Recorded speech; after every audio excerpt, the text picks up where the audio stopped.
way to Umunza, Nkemdilim met an old woman carrying a heavy bunch of firewood. She looked too weak to carry the firewood.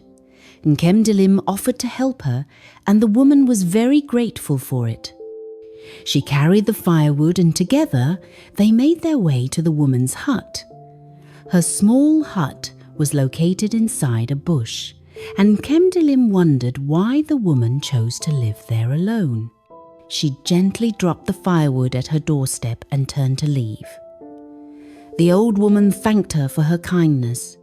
Then she called her name, and Nkemdilim was shocked.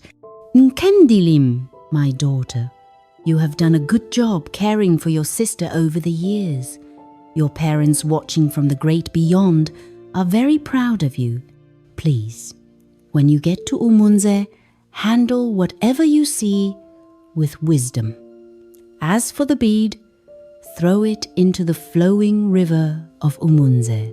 The woman entered her hut and returned with a powdery substance which she gave to Nkemdilim.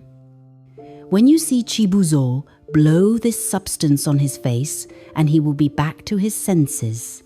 Nkemdilim thanked the woman and made her way out of the compound, wondering what she meant by back to his senses. Was anything wrong with Chibuzo back home, she asked herself. She turned to ask the woman a question, but was shocked at what she saw. The woman and the hut were gone. It was as though she had never been there. Nkemdilim became scared. She ran as fast as she could and continued on her way to Umunze. When she got to Umunze, it was late in the evening. She went straight to Amadi, her uncle's compound, and narrated her revelation to him. The uncle was shocked. He and all the villagers were aware of Adaugo's relationship with Chibuzo, and he kicked against it. He had tried to caution Adaugo, but he never thought there was more to it. Nkemdilim spent the night in his compound. The next day, both Nkemdilim and Amadi made their way to Adaugo's hut, but she wasn't home. "She must be with Chibuzo," Amadi mumbled as he led the way to the compound Nkemdilim had lived with her husband. Truly, when they got there, Adaugo was in the compound making breakfast. She looked like she had spent the night there. Adaugo was surprised to see her sister. "What are you doing here?" she asked. "What do you mean? This is my husband's house. I should be the one asking you what you are doing here." Nkemdilim fired back at her. Adaugo began to laugh hysterically. "The husband you fought all through your marriage? Don't be ridiculous, Nkemdilim. Your marriage breakup was all your fault. After you left, as a good sister, I was here to comfort him, and he decided to make me his woman. Please, go away. You are not welcomed here," Adaugo replied. Just then, Chibuzo emerged from the hut. Immediately he saw Nkemdilim. He went to the back of the hut and returned with a piece of wood in his hand. He chased after Nkemdilim her, and she ran for her dear life.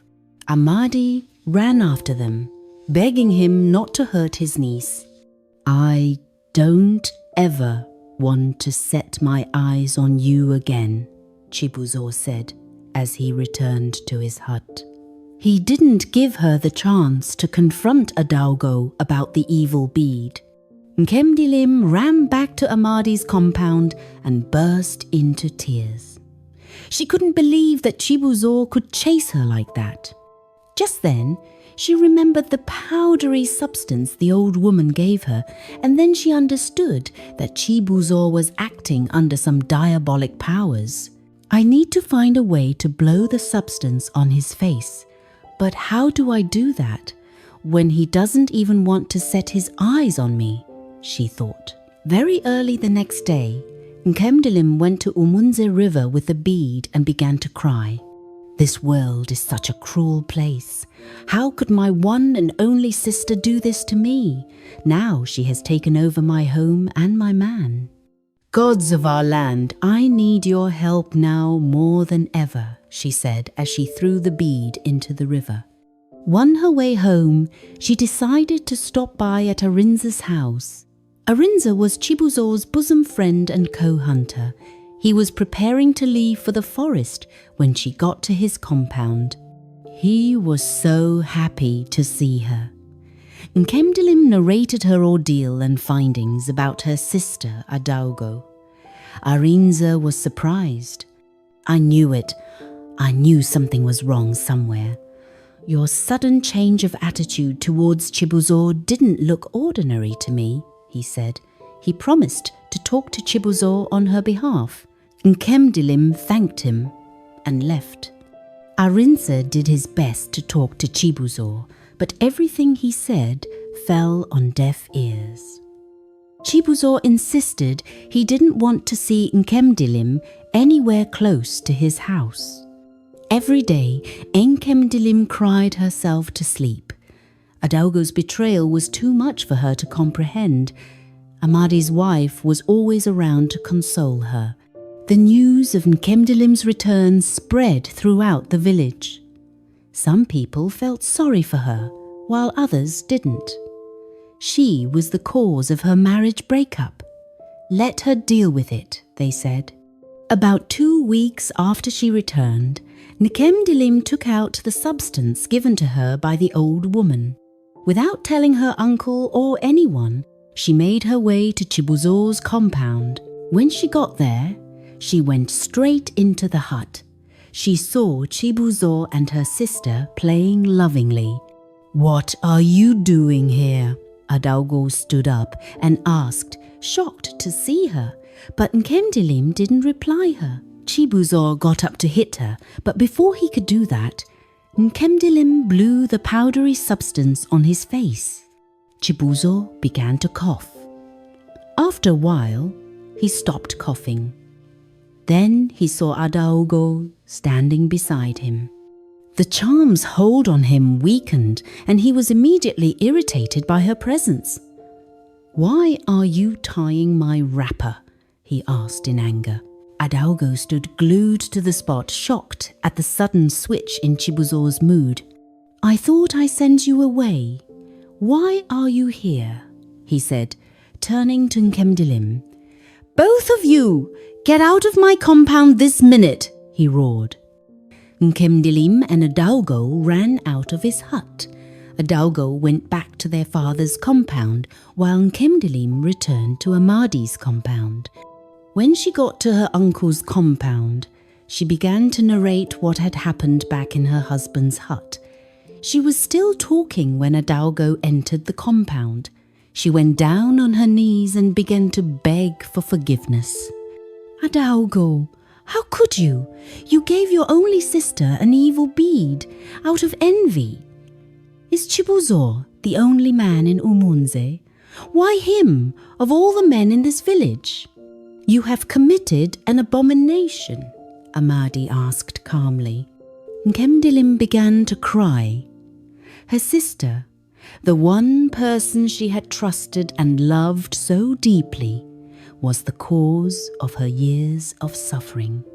As she listened to Adaugo pour out her guilt, Nkemdilim felt a mixture of emotions, anger, pain, and confusion. She couldn't understand how the bond they shared could be shattered by something as poisonous as envy. Adaugo continued to beg for forgiveness. "I didn't mean for it to go this far," she sobbed. "I just couldn't bear to see you so happy when my life was falling apart. I was wrong, Nkemdilim. Please, find it in your heart to forgive me." But forgiveness was not something Nkemdilim could offer so easily. Years of pain had left deep scars in her heart. Her marriage had fallen apart, and her dreams of becoming a mother had been shattered. The betrayal stung too deeply. "You've destroyed my life. I don't know if I can ever forgive you," Nkemdilim finally said with a cold voice. They thought Adaugo was truly sorry. Little did they know that she was just acting up, just so she could continue with Chibuzor.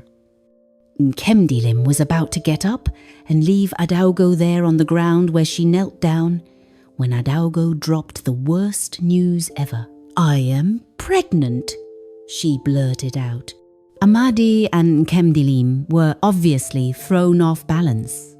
Not only had Adaugo stolen Chibuzor's affection, but she also revealed that she was carrying his child. Pregnant? Nkemdilim echoed, unable to believe the depths of her sister's treachery. The betrayal ran so deep that it took her breath away. "Yes," Adaugo replied, feigning innocence. "Chibuzor and I were happy together until you showed up with the powdery substance. Maybe he was never truly meant to be with you. Sometimes fate works in unexpected ways," Adaugo replied. "This is why you cursed me? Because you wanted what I had? I won't let your wickedness go unpunished, Adaugo. You cannot build happiness on another's suffering," Nkemdilim said as she angrily walked into the hut. The next day, Amadi decided to visit the palace and get the king to intervene in the matter. He got to the palace and explained the purpose of his visit. The king summoned Chibuzor, Nkemdilim and Adaugo to the palace immediately, and they all gathered. Nkemdilim narrated how she found out about the evil bead that turned her into a rude and disrespectful wife to her husband. She also told them that Adaugo had used charm on Chibuzor to get his attention and love. Chibuzor was surprised. He remembered sending his wife away. He also remembered Adaugo visiting him shortly after. He remembered falling helplessly in love with Adaugo, but didn't know he was charmed to do so. The king asked Adaugo if all her sister said was true, and she couldn't deny it. Instead, she went ahead to say that she was already pregnant for Chibuzor. Chibuzor denied ever sleeping with her, but no one believed him. After all, he was charmed and didn't know what he was doing all the while. Adaugo was the first maiden I approached when I got to Umunze years ago. She turned me down. Then I went on to approach Nkemdilim, and she accepted me wholeheartedly, although I didn't know they were related. Why Adaugo suddenly wants me so bad is what I don't understand. "I didn't sleep with her," he repeated. The king dismissed them and asked them all to return to the palace in 7 days. Within these 7 days, Chibuzor visited Amadi compound to see Nkemdilim. He begged her to forgive him for sending her away. "I should have known that something was wrong. Please forgive me, my love," he begged. "I am not angry with you. Adaugo was behind it all. The evil bead was the source of all our troubles. I've gotten rid of it now," Nkemdilim replied him. Chibuzor was very happy. He asked Nkemdilim to pack her things and return home with him, but she bluntly refused. "Adaugo is carrying your child. I think you should be with her instead, for the sake of the innocent child," she told him. Chibuzor got up and quietly walked out of the compound. He went straight to Adaugo to confront her. When he got there, Adaugo tried to remind him of her supposed pregnancy. But Chibuzor had finally seen through her schemes. He demanded the truth, and under the pressure, Adaugo admitted that she had lied about the pregnancy, hoping it would keep him bound to her. "I am not pregnant. I just don't want to lose you, please," she admitted. Her confession shattered any remaining illusion Chibuzor held about her. The last threads of deception unraveled, and Adaugo found herself exposed, left with nothing but her own guilt. On the 7th day, when they all gathered at the palace again, Adaugo admitted she lied about the pregnancy. Chibuzor never slept with me. I tried to go down with him on several occasions, but something always came up to distract him. I am sorry, everyone. What punishment do you want me to give to her, Nkemdilim? The king asked. I don't want to pronounce any judgment on her yet, because I know she is your only sister. Nkemdilim glanced at Adaugo before responding. I don't want her punished, your highness, she let out. With that, the king dismissed them. Nkemdilim moved back into her husband's compound and they continued with their lives. The news of Adaugo's confession spread round the village like wildfire. She became an outcast in the village as people shunned her for the depths of her betrayal. Desperate for forgiveness and haunted by the consequences of her actions, Adaugo went to Nkemdilim, seeking mercy. I don't deserve it, Nkemdilim, but I beg you, please, forgive me, she sobbed. My envy blinded me, and I destroyed everything.